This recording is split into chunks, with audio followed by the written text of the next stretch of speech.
हमारी पार्टी इस देश के लोगों के लिए है। हमारा मानना है कि गरीबों का विकास ही इस राष्ट्र का विकास है।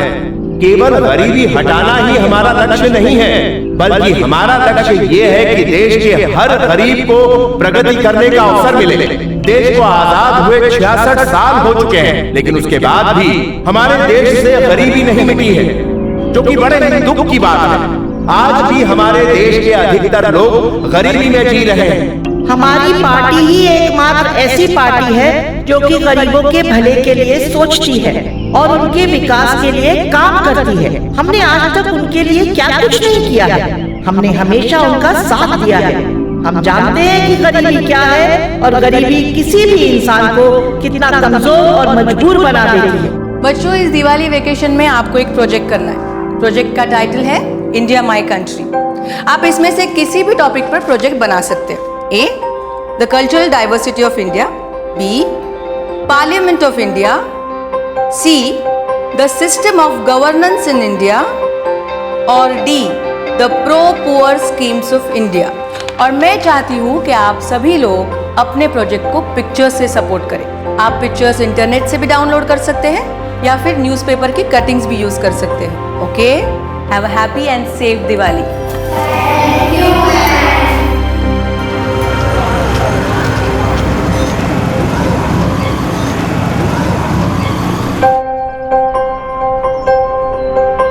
बच्चों, खाने से पहले और खाने के बाद क्या करना चाहिए हमें? हाथ धोना चाहिए। Very good.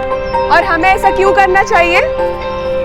ताकि हमारे हाथ के कीटाणु हमारे पेट में ना जाए। गुड। और हमें हर रोज नहाना चाहिए, क्योंकि अगर हम साफ सुथरे नहीं रहेंगे तो बीमार पड़ जाएंगे, है ना? हाँ।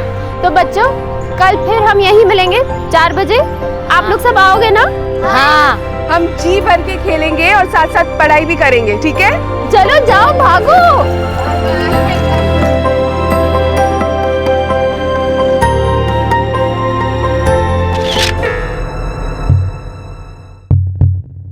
और इसके पहले के फोटो में जो दोनों थे वो? ये मोहन है और ये कजरी है। ये दोनों कहते हैं कि इन बच्चों के माँ बाप हैं। I don't think so.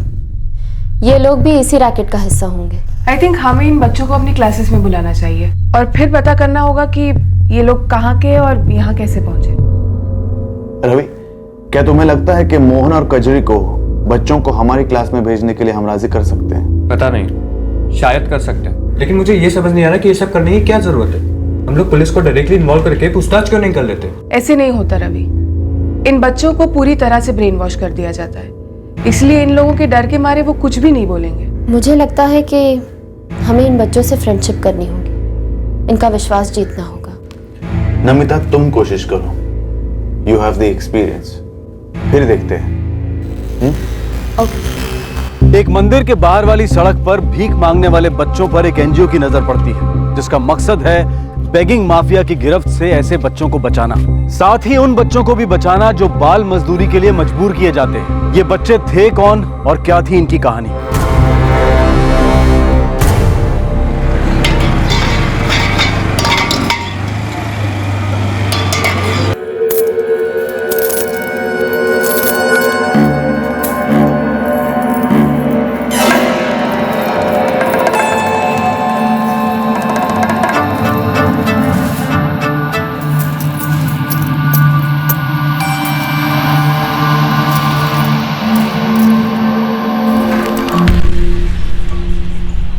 ये वो बच्चे हैं जिनके बारे में मैं बात कर रहा था, और वो मोहन और कजरी।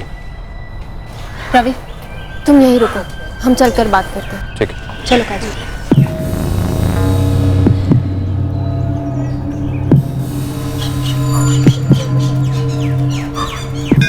ये बच्चे आपके हैं? हाँ, क्यों? वो भीख मांग रहे हैं। इतनी गरीबी है मैडम, क्या करें? आप लोग कोई काम नहीं करते? आपको क्या चाहिए? आपके बच्चे हैं तो भीख क्यों मांग रहे हैं? हम लोग बहुत गरीब है मैडम, भीख नहीं मांगेंगे तो पेट कैसे भरेंगे? अभी आपके बच्चे कितने छोटे हैं और आप लोग। आप कौन है मैडम? हाँ। और आप चाहती क्या है? देखिए, हम लोग एक एनजीओ के लिए काम करते हैं। देखिए मैडम जी, वो हमारे ही बच्चे हैं, हमारे पास उनका जन्म पत्र भी है। आप चाहती क्या है? नहीं नहीं, ऐसी कोई बात नहीं है। दरअसल पास ही के पार्क में हम एक स्कूल चलाते हैं ऐसे बच्चों के लिए, जहां हम बच्चों को मुफ्त में पढ़ाते हैं। तो हम सोच रहे थे कि अगर आपके बच्चों को, और ज्यादा नहीं, सिर्फ 1 घंटा, अगर ये बच्चे भी आ सके तो। कौन से माँ बाप अपने बच्चों को पढ़ाना नहीं चाहते मैडम, लेकिन हम लोगों को तो इनका पेट भी भरना पड़ता है। ये भीख नहीं मांगेंगे तो फिर खाएंगे क्या? ज्यादा नहीं, बस दिन में 1 घंटे के लिए भेज दीजिएगा अपने बच्चों को, वो बहुत कुछ सीख पाएंगे। मैडम जी, हमें एनजीओ के झंझट में नहीं पड़ना है। इसमें झंझट की कोई बात नहीं है। बच्चे आएंगे, पढ़ेंगे और वापस लौट जाएंगे। हो सकता है इनमें से कोई बड़ा आदमी बन जाए। ठीक है, हम सोच के बताते हैं। आप लोग सोच लीजिए, हम लोग कल फिर से आएंगे। इन लोगों के पास कोई काम वाम नहीं है क्या? झिक करने आ जाते हैं बेकार की। इन लोगों से बच के रहना पड़ेगा मोहन। सो गए सब? हाँ, चल तू भी खाना खा ले। दीदी, वो 2 एनजीओ वाली 3 दिन से हमारे पीछे पड़ी है, क्या करें? एक काम करते हैं, कल से बच्चों को किसी दूसरी जगह पर भेज देते हैं। अबे पागल हो गया क्या तू? उस मंदिर वाली जगह के लिए भाड़ा दिया हमने पूरे 1 साल के लिए, ऐसे थोड़ी तो छोड़ सकते हैं। एक काम करते हैं दीदी, उन बच्चों को कहीं और भेज देते हैं और उनकी जगह पे दूसरे बच्चों को मंदिर भेज देते हैं। अरे लेकिन वो एनजीओ वाले पीछा नहीं छोड़ेंगे। फिर क्या करेंगे दीदी? ठीक है, एक काम कर, बच्चों को स्कूल लेके जाओ, लेकिन शाम को सिर्फ 1 घंटे के लिए, और ध्यान रखना कि वो एनजीओ वाले उनको क्या सिखा रहे हैं। थोड़ा पढ़ लिख लेंगे तो कोई नुकसान नहीं होगा। और देखो, तुम दोनों नजर रखना बच्चों पे, देखना कहीं वो अपना मुंह ना खोले वो एनजीओ वालों के सामने। हाँ ठीक है दीदी। कचरू, देख तो कौन है। हेलो जी, मैं निर्मला बोलू हूँ, चंदा की अम्मा। चंदा से बात करनी थी। चंदा की अम्मा है? पीछे ही पड़ी है। गौरी, जा चंदा को ले आ जा। जी फोन चालू रखना, चंदा आ रही है। वो बच्चे मोहन और कजरी के नहीं हैं। नहीं, इतनी जल्दी किसी नतीजे पर पहुंचना ठीक नहीं है। पहले उन बच्चों का विश्वास जीतो, उन्हें रोज आने दो, धीरे धीरे उन्हें जानने की कोशिश करो। पर हम अभी कोई एक्शन क्यों नहीं ले सकते? तब तक नहीं जब तक हमें यह पता नहीं चल जाता कि वो बच्चे कौन हैं, कहां से आए हैं, और वो जो कुछ कर रहे हैं वो उनसे जबरदस्ती करवाया जा रहा है। ये एक माफिया है रवि, ये अकेले नहीं चलाया जाता, बहुत सारे लोगों की मुट्ठियां इसमें गर्म की जाती। हमें धीरे धीरे कदम उठाने हैं और सही मौके पर सही एक्शन लेना होगा। एजुकेशन के माध्यम से एनजीओ इस कोशिश में था कि बच्चों की जिंदगी में बदलाव ला पाए, और इसी के जरिए वो उन बच्चों को समझने, उनके करीब आने की कोशिश कर रहे थे जो कि बेगिंग माफिया की गिरफ्त में थे। पहले उन्हें बच्चों का विश्वास जीतना था, उनके बारे में जानकारी हासिल करनी थी, और फिर उन्हें बचाने का तरीका डिसाइड करना था।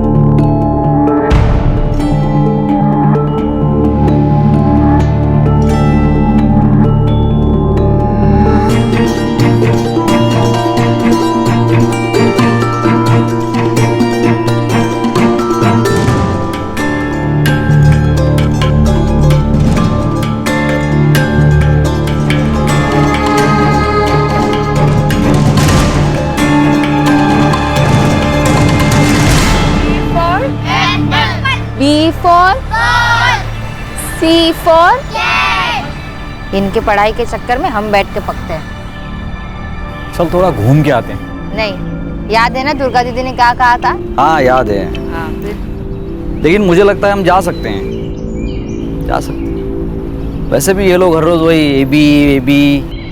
चल चलते हैं, एक चक्कर लगा के आते हैं। नहीं बाबा, मैं नहीं जाऊंगी। चलना, थोड़ा घूम के आते हैं। ठीक है, लेकिन पूछ के जाते हैं। पूछते हैं मैडम, जब बच्चे पढ़ रहे हैं तब तक हम थोड़ा जाके आते हैं। जी जरूर, आपके लौटने तक बच्चे हमारे पास ही रहेंगे। हम लोग 1 घंटे में आ जाएंगे।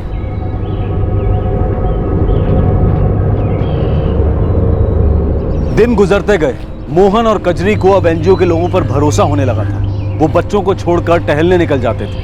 यही वक्त होता था जब काजल और नमिता बच्चों से बात कर सकते थे। बच्चों, आज हम क्लास को 2 ग्रुप्स में बांटेंगे ताकि हम अलग अलग बातें सीख सके। ओके? तो पिंटू, दीपू, आकाश, चंदा और सानिया, अमन और तौसिफ मेरे साथ आओ। चलो जल्दी।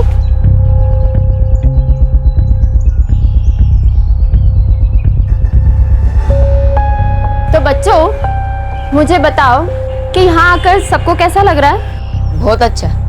अच्छा ये बताओ, यहाँ पर आने से पहले और यहाँ से जाने के बाद मंदिर के सामने खड़े रह के भीख क्यों मांगते हो? बताओ ना, डरो मत। क्या तुम लोगों को ये काम करना अच्छा लगता है?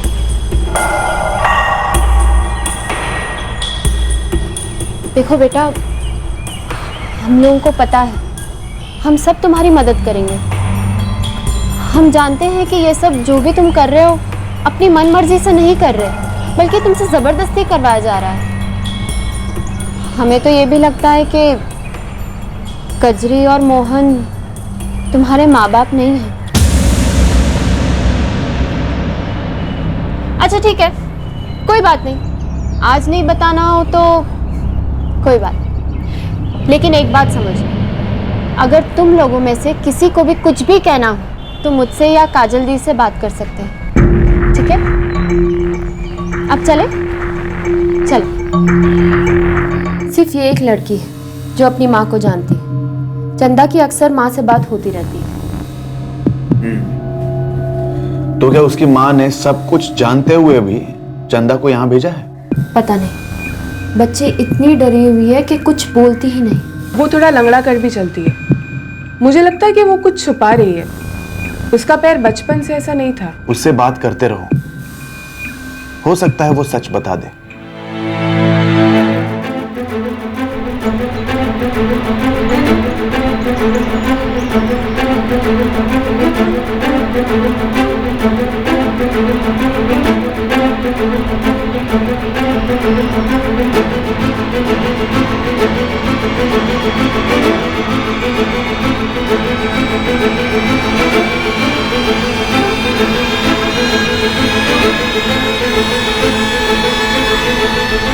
हाँ बोलो पिंटू।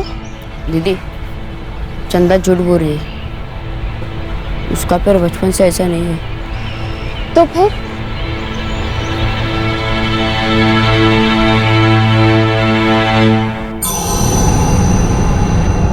नहीं दीदी, मेरा पैर बचपन से ही ऐसा है। नहीं दीदी, इसने पूरी भाजी खाई थी ना, उसके वजह से इसका पैर ऐसा हुआ है। पूरी भाजी खाने से इसका पैर ऐसे हो गया? नहीं दीदी, मेरा पैर ऐसा ही है। पिंटू, सच सच बताओ, पूरी भाजी का क्या चक्कर है?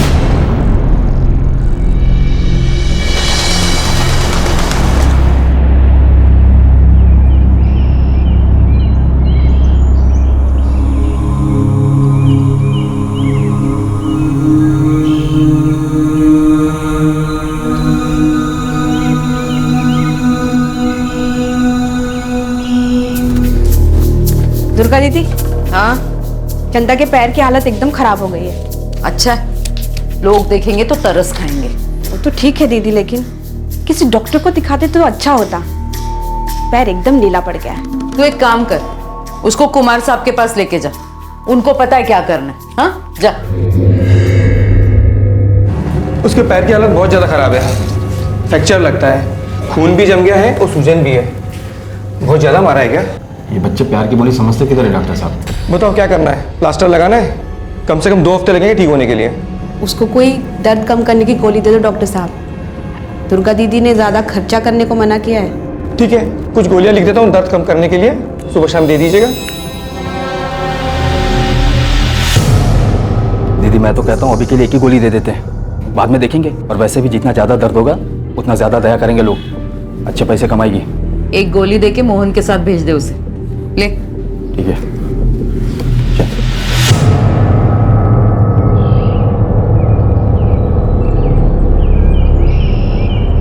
चंदा, तुम्हारी माँ कहाँ है? देखो बेटा, अगर तुम हमें कुछ नहीं बताओगे ना तो हम तुम्हारी कोई मदद नहीं कर पाएंगे। डरो मत।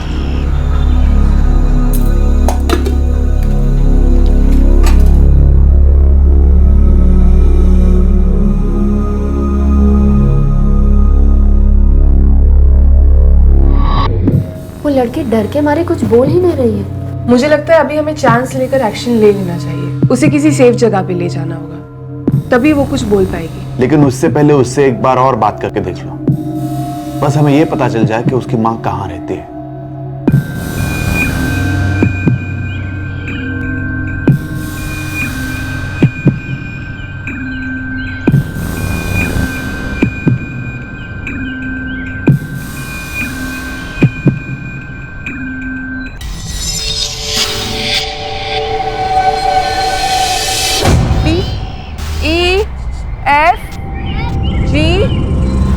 बच्चों, सच सच बताओ, क्या तुम लोगों को अपने अपने घर वापस नहीं जाना है? हमको नहीं पता कि हमारा घर कहाँ है। तो याद करने की कोशिश करो, शायद कुछ याद आ जाए। चंदा, तुम्हें तो पता है ना कि तुम्हारी माँ कहाँ रहती है? कहाँ से फोन करती है वो तुम्हें?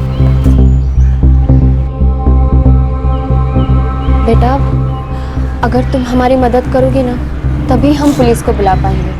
अगर तुम ऐसे डरोगी तो हम कुछ नहीं कर पाएंगे। बच्चों, देखो मैं जानती हूँ कि तुम सब लोग डरे हुए हो, लेकिन जब तक तुम सब कुछ नहीं बताओगे तो पुलिस भी कुछ नहीं कर पाएगी। दीदी, पुलिस को बोल के कुछ फायदा नहीं। वो लोग भी दुर्गा दीदी से मिले हुए हैं। वो हमको पकड़कर फिर से दुर्गा दीदी के पास छोड़ेंगे और वैसे ही मारेंगे जैसे चंदा को मारा था। दीदी, हमको यहाँ आना अच्छा लगता है, फिर ये भी बंद हो जाएगा। लेकिन हम लोग इस तरह हार नहीं मान सकते। तुम लोग इस तरह हार नहीं मान सकते। देखो, हम कुछ भी करके तुम सबको यहाँ से बचा लेंगे। बस भरोसा रखो, विश्वास रखो हम पर, ठीक है?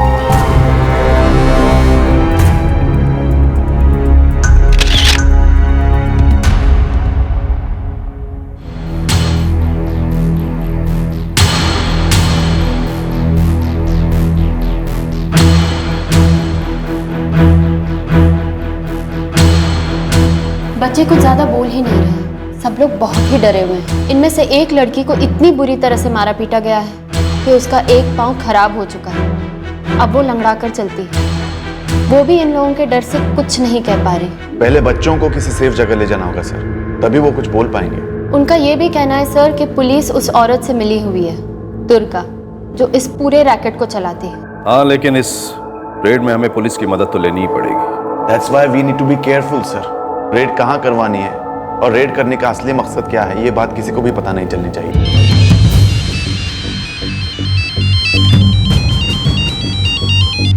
हेलो, मुकेश छाबड़ा बोल रहा हूँ, चाइल्ड केयर ऑर्गेनाइजेशन से। हाँ जी मुकेश जी, बोलिए। विक्रम जी, मुझे एक बच्चे को जो बंधुआ मजदूर है उसे बचाना है। किस एरिया से? आप ही के एरिया से है, तभी तो आपको फोन लगाया है। हाँ तो पता बता दीजिए, हो जाएगा। हम चाहते हैं आप इसमें सिर्फ हमारी मदद करें। दरअसल इस रेड को हम खुद सुपरवाइज करना चाहते हैं। मुकेश जी, आपको हम पर भरोसा नहीं है? नहीं, ऐसी बात नहीं है। हम आपकी सिर्फ मदद चाहते हैं। ये रेड हम कल ही करना चाहते हैं। Okay, thank you.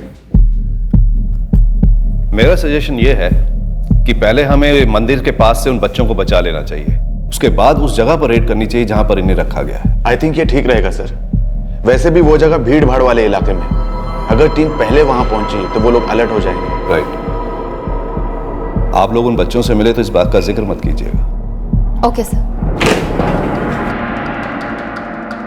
एक टीम तैयार कर लो 2-4 लोगों की, कल रेड डालनी है। किसी बच्चे को बंधुआ मजदूरी से बचाना। Okay sir. सर सिर्फ एक ही बच्चा है? आप सीसी के चीफ ने तो यही बताया। Okay sir.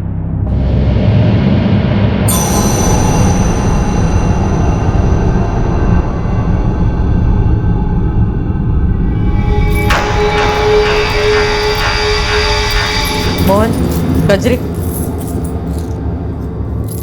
आना। तुम दोनों अभी भी उन बच्चों को उन एनजीओ वालों के स्कूल लेके जा रहे हो क्या? हाँ दीदी, हर रोज लेके जाते हैं। तुम दोनों नजर रख रहे हो ना उन पे? हाँ दीदी, हम हिलते नहीं वहाँ से। वो बच्चे उन एनजीओ वालों के सामने अपना मुंह नहीं खोल रहे, इसका ध्यान तो रख रहे हो ना तुम दोनों? हाँ दीदी, उनको ही देखते रहते हैं। कुछ हुआ है क्या दीदी? कुछ नहीं, ऐसे पूछ रही थी।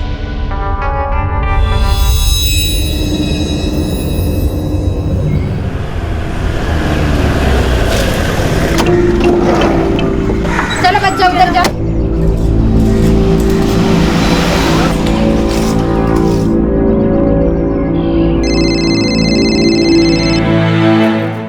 हाँ रवि,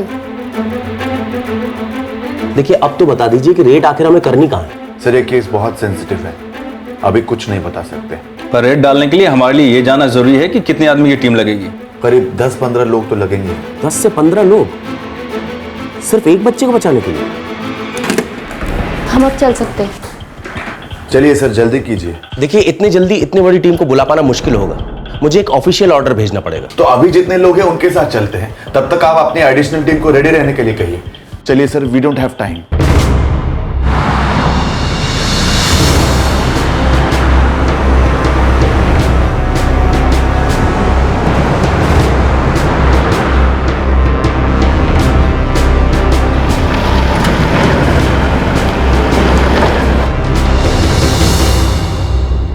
क्या? जी हाँ, जिस जगह पर हम जा रहे हैं वहाँ बच्चों से जबरदस्ती भीख मंगवाई जाती है। 7 बच्चे हैं और 2 लोगों को उन पर नजर रखने के लिए भेजा जाता है। लेकिन आपने कहा था सिर्फ एक बच्चे की जान बचानी है। देखिए ये बहुत सेंसिटिव केस है, सब कुछ तो नहीं बता सकते थे हम लोग। और हमें जाना कहाँ है? मोहन, पुलिस वाले भाग। आशीष पकड़ो, चलो जल्दी चलो। चलो पिंटो, भागो। डरो मत, डरो मत।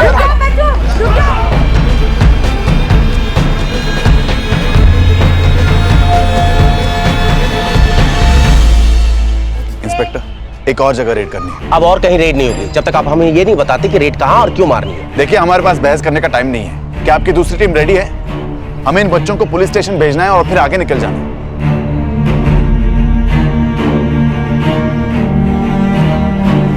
नमिता, काजल, तुम बच्चों को लेकर जाओ और मुकेश जी को इन्फॉर्म करो। मैं और रवि आगे जाके उनके डेन पर रेड करवा दें। ओके? चलो रवि, फास्ट। चलिए इंस्पेक्टर।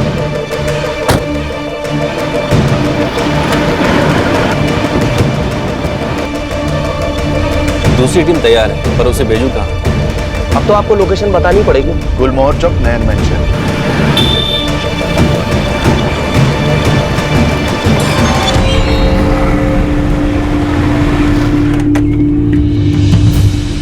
इंस्पेक्टर, देखिए आप रवि के साथ एक और टीम सिग्नल भेजिए। वहां भी बच्चों की एक टोली जैसे बचाना है। आपको क्या ये सब इतना आसान लगता है? आपको पता है ना मेरे पास एक लिमिटेड टीम, और ऊपर से आप ये भी नहीं बता रहे हैं कि रेड कब और कहां डालनी, और ऊपर से एक साथ इतनी सारी लोकेशन पे। बहस करने का वक्त नहीं है मेरे पास, मासूम बच्चों का सवाल है। आप एक और टीम भेजिए प्लीज। एक काम करो, तुम इनके साथ जाओ और देखो एक और टीम की व्यवस्था करो।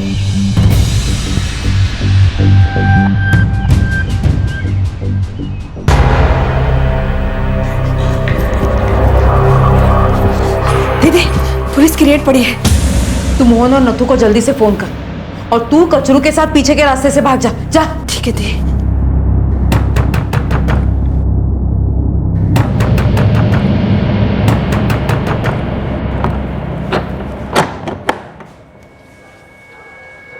कैसे आना हुआ विक्रम जी? अरे आप ऊपर जाओ, एक औरत है जिसका नाम है गौरी और एक आदमी है कचरू। सब यहीं मिलेंगे, हर कमरा ढूंढो। आ जाओ। ओ भाई, अरे क्या तमाशा ये? तमाशा नहीं है मैडम, पुलिस की रेड पड़ी है। बच्चों से भीख मंगवाने का जो रैकेट तुम चलाती हो उसी के लिए रेड है ये। पुलिस की रेड? हाँ। क्या विक्रम जी, पिछले हफ्ते ही तो आपको पैसा भिजवाया था ना, और आज आप इनके साथ आकर रेड डालने लगे। ओ भाई, आप क्या वो एनजीओ वाले हो क्या? हाँ एनजीओ वाले हैं, और तुम बच्चों से जबरदस्ती भीख मंगवाती हो ये हमें पता है। अरे क्या विक्रम जी, आपके होते हुए क्या बवाल है ये? देख दुर्गा, पुलिस के काम में दखल मत दे वरना मुश्किल हो जाएगी। क्या मुश्किल हो जाएगी साहब? आपको टाइम पर हफ्ता भिजवाती हूँ ना मैं, फिर क्या मुश्किल हो जाएगी?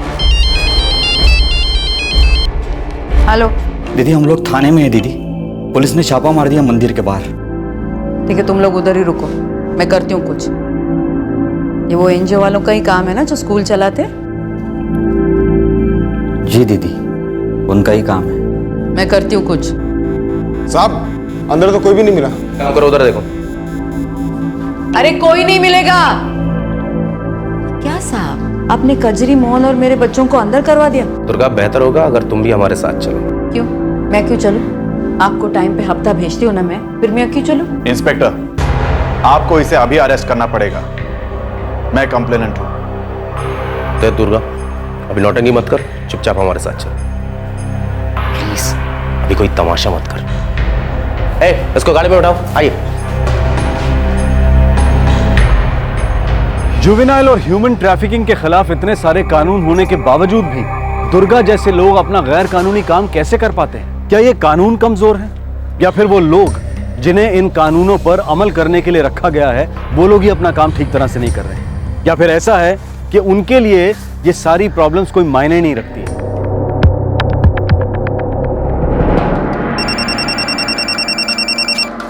हेलो सर, यहाँ कोई बच्चे नहीं मिले।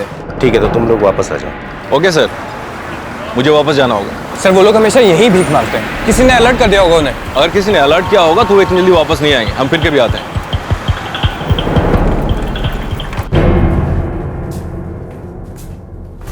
इन बच्चों के माता पिता को ढूंढना क्या ये आसान होगा? ये सभी गरीब घर के बच्चे थे, न जाने इनका परिवार कहां था। और इन बच्चों को ना तो अपना परिवार याद था और ना ही अपना गांव। और क्या सच में दुर्गा के खिलाफ कोई सख्त एक्शन लिया गया?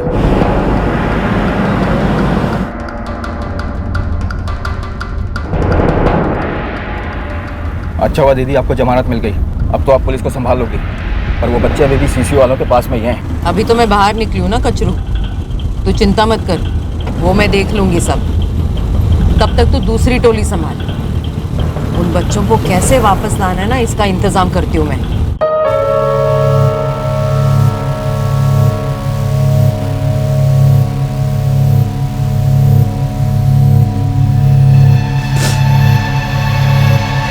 दीपू, कैसे रहे मेरे बच्चे तुम? ये क्या हो गया मेरे बेटे के साथ?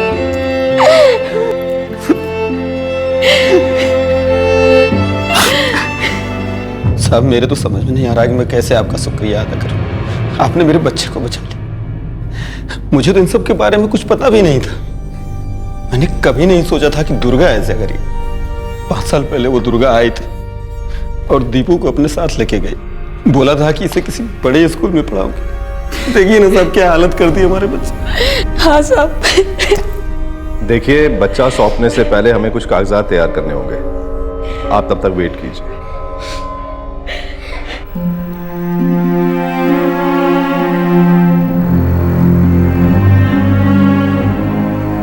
दीपू को उसके माँ बाप मिल गए। क्या तेरे को पता है तेरे माँ बाप? मुझे तो ये भी याद नहीं कि वो दिखते कैसे थे।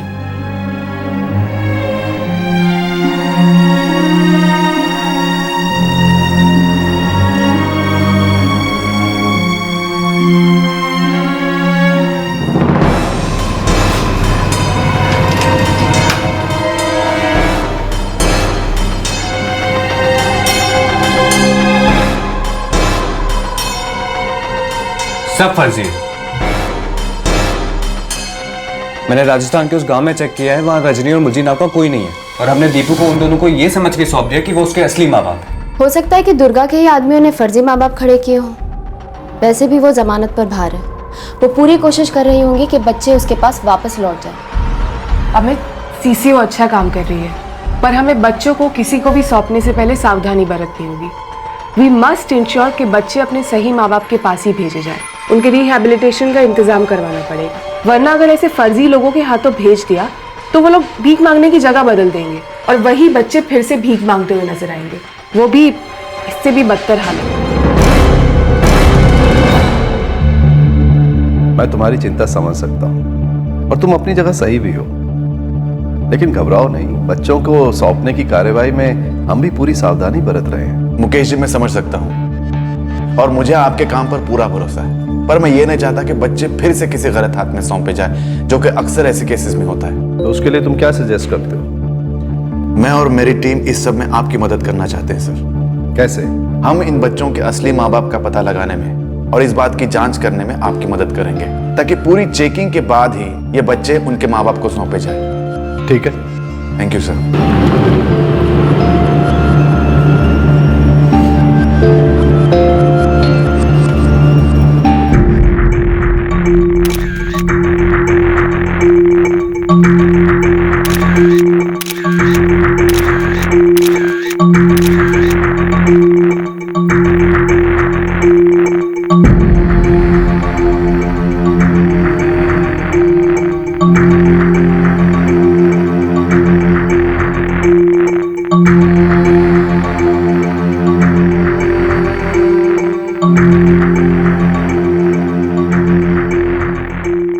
दीदी, मुझे कुछ भी याद नहीं। जब वो लोग तुम्हें यहाँ लेकर आए थे तब तुम्हारे माँ बाप क्या काम करते थे? कुछ तो याद होगा पिंटू। हम लोग रास्ते पे कठपुतलियों का खेल दिखाते थे। मैं और मेरी बहनें नाचती थी।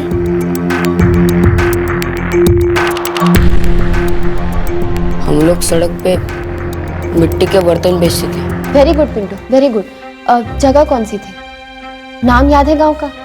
उसके आसपास कोई बड़ा सा शहर था, जैसे जयपुर, जोधपुर, उदयपुर, कोटा, अजमेर, कुछ तो। दीदी इतना तो याद नहीं है, लेकिन हम लोग अलग अलग जगह जाते रहते थे। रात को कहीं खाली जगह देखते थे तो वहीं रहते थे।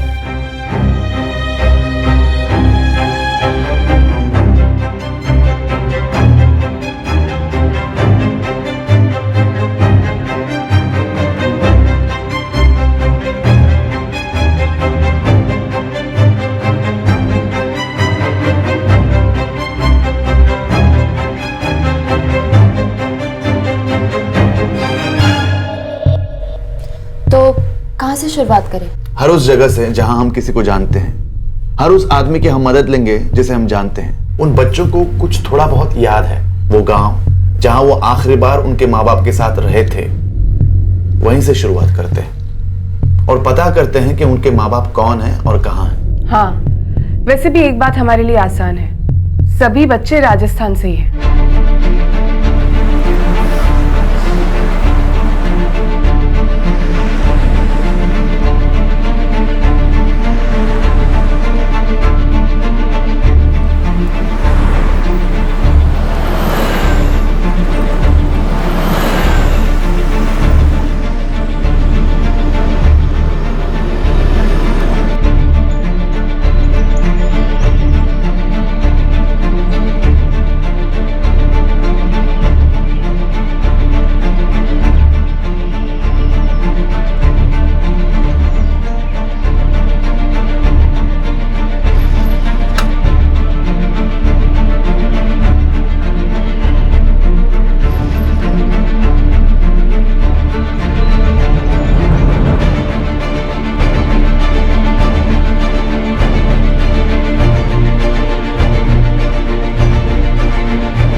कल मैंने उन लोगों को देखा था, यहीं हाईवे के पास एक मैदान में कठपुतली का खेल दिखा रहे थे। क्या उनके साथ दो बच्चियां भी थी?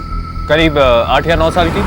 हाँ थी ना साहब, वो भी नाच रही थी। कितनी दूर गए होंगे वो लोग? ये तो पता नहीं साहब, पर सुबह उन लोगों ने चाय यहीं पी थी। अब उन लोगों को क्या है साहब, जहाँ खुला मैदान मिल जाए वहीं बसेरा कर लेते हैं। ठीक है, ये लीजिए।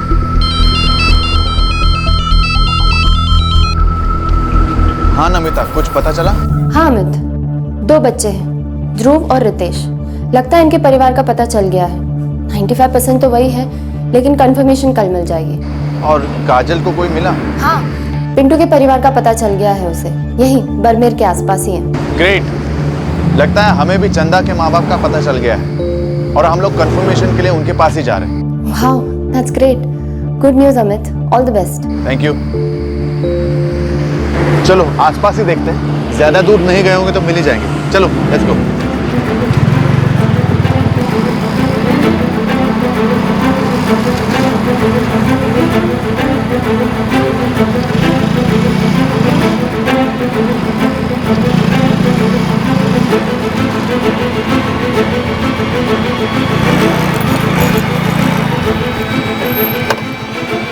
सर वो देखो, लगता है किसी का कैंप है वहां पर। चलो चल कर देखते हैं।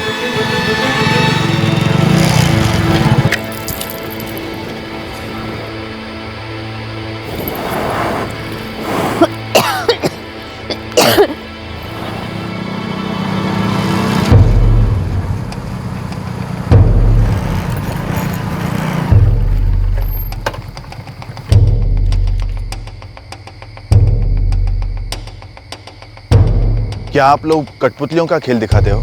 जी साहब।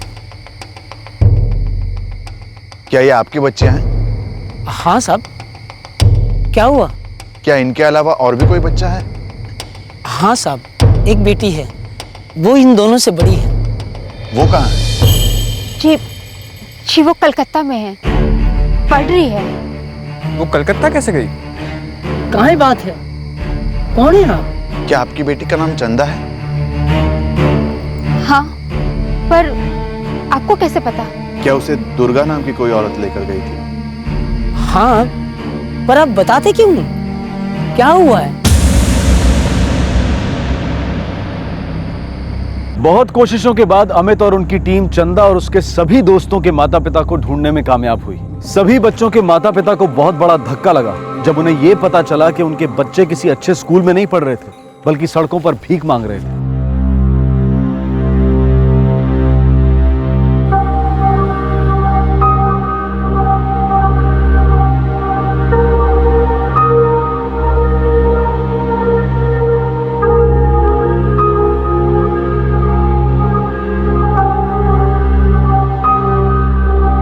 आइए, अंदर आइए।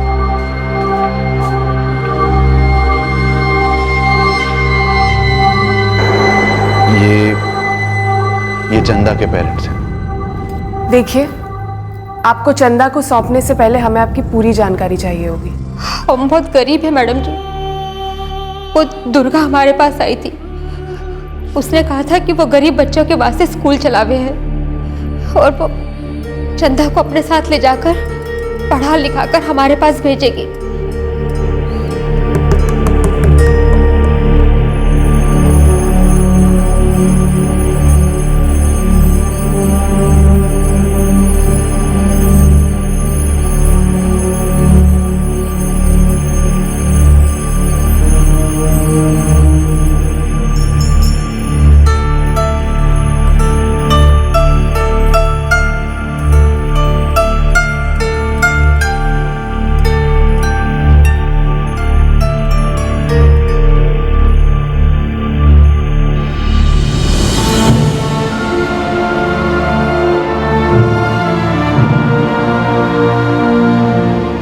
मैडम जी, मैं एक बार उस दुर्गा से मिलना चाहूँ, मैं उससे पूछना चाहूँ कि उसने हमारी छोटी सी बच्ची के साथ ऐसा क्यों किया, उसने हमारे को धोखा क्यों दिया, उसने हमारी बच्ची से ऐसा काम क्यों करवाया।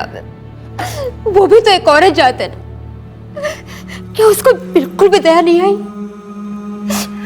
क्या उसके सीने में दिल नहीं है? नहीं है। ऐसे लोगों को कभी अपने किए पर कोई पछतावा नहीं होता।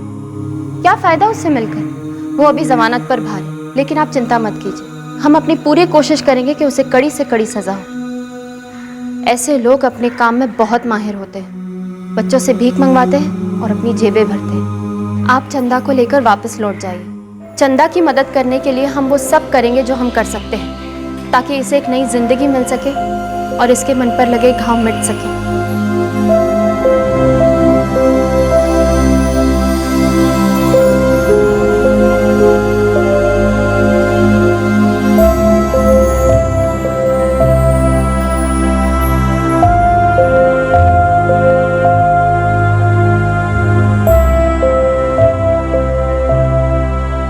राजस्थान के एक सरकारी स्कूल में चंदा का दाखिला करवा दिया गया था और धीरे धीरे वो अपनी नई जिंदगी में ढलने लगी थी। धीरे धीरे वो अपने पुराने गम और तकलीफों से बाहर आने लगी थी।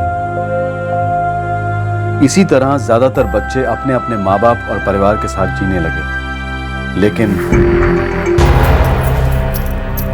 लेकिन कुछ दिनों बाद बचाए गए बच्चों में से एक बच्चा फिर से भीख मांगता हुआ पाया गया। जैसा कि शक था कि जो माँ बाप बनकर उसे लेने आए थे वो दुर्गा के ही आदमी थे। दुर्गा ने अपना काम बिना किसी डर के फिर से शुरू कर दिया।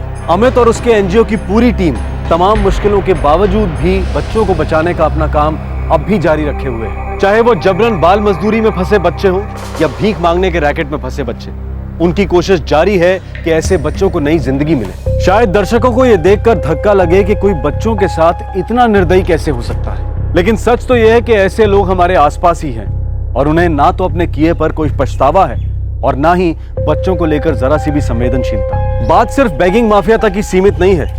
कई पढ़े लिखे लोगों के घरों में भी बच्चों को काम पर रखकर उनके साथ ऐसा अमानवीय बर्ताव होता आया है। ह्यूमन ट्रैफिकिंग, बंधुआ मजदूरी, गुलामी, ये सिर्फ हमारे देश की समस्या नहीं है, ये पूरी दुनिया की समस्या है और ये आज 21वीं सदी में भी मौजूद है। इसके खिलाफ सख्त कानून क्यों नहीं है? क्यों पुलिस और प्रशासन इनके खिलाफ कठोर कार्रवाई नहीं करती? और जो ऐसी कार्रवाई में लापरवाही बरतते हैं उन पर कोई एक्शन क्यों नहीं लिया जाता? 2 साल पहले ही बेबी फलक की दुखद घटना सामने आई थी तो पूरा देश रो पड़ा था। उसके कुछ ही दिनों बाद बेबी आफरीन का केस सामने आया, वो भी उतना ही दुखद और चौंका देने वाला था। फिर एक बच्चा मध्य प्रदेश में, दूसरा महाराष्ट्र में, फिर एक दिल्ली में।